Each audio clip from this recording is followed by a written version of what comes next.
సుమన్ టీవీలో మీ personal and business promotions కోసం కింది నెంబర్కి కాంటాక్ట్ చేయండి. ఒకవైపు వరద నీరు, మరోవైపు ముంపు ప్రాంత ప్రజల కన్నీరు.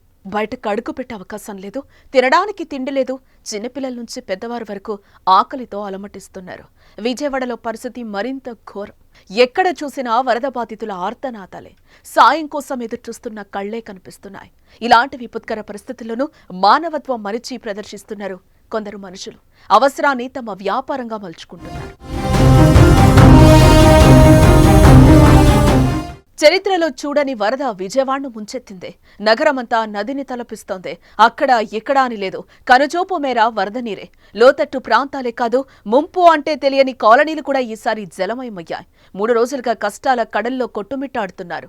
ఒకవైపు ప్రభుత్వం సాయం అందిస్తోంది, ప్రజలు సురక్షిత ప్రాంతాలకు అధికారులు తరలిస్తున్నారు. మరికొందరు స్వచ్ఛందంగా బోటుల సాయంతో వేరే ప్రాంతాలకు బయలుదేరుతున్నారు. అయితే వారిని తరలించడానికి బోటు యజమానులు వేలల్లో డబ్బులు తీసుకుంటున్నారు. కనీసం మానవత్వం లేకుండా డబ్బులు దండుకుంటున్నారు. బాధితుల జోబులను గుళ్ల చేస్తున్నారు. ఇంత కష్ట సమయంలోనూ 1500 నుంచి 4000 వరకు డిమాండ్ చేస్తున్నారు. దీంతో చాలా మంది ప్రయాణాన్ని వాయిదా వేసుకుని వరద నీటిలోనే ఉంటున్నారు. మరికొందరు మాత్రం తప్పక అడిగిన మొత్తాన్ని అప్పచెప్పి బోటెక్కుతున్నారు.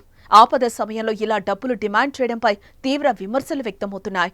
చేసిన పనికి డబ్బులు తీసుకోవడం తప్పు కాదు, కానీ ఇలాంటి దయనీయ పరిస్థితుల్లో అధిక మొత్తంలో వసూలు చేయడంపై బోట్ల యజమానులు ప్రజల ఆగ్రహానికి గురవుతున్నారు. కష్టాల్లో ఉన్న వారికి చేతనైన సాయం చేయడమే మానవత్వం. చిన్నదో పెద్దదో ముందుగా మనవంతు తోచిన సాయం అందించాలి. కానీ ఇలా కష్టాలు చుట్టుముట్టిన సమయంలో డబ్బుల కోసం దిగజారడం ఏమాత్రం కరెక్ట్ కాదు.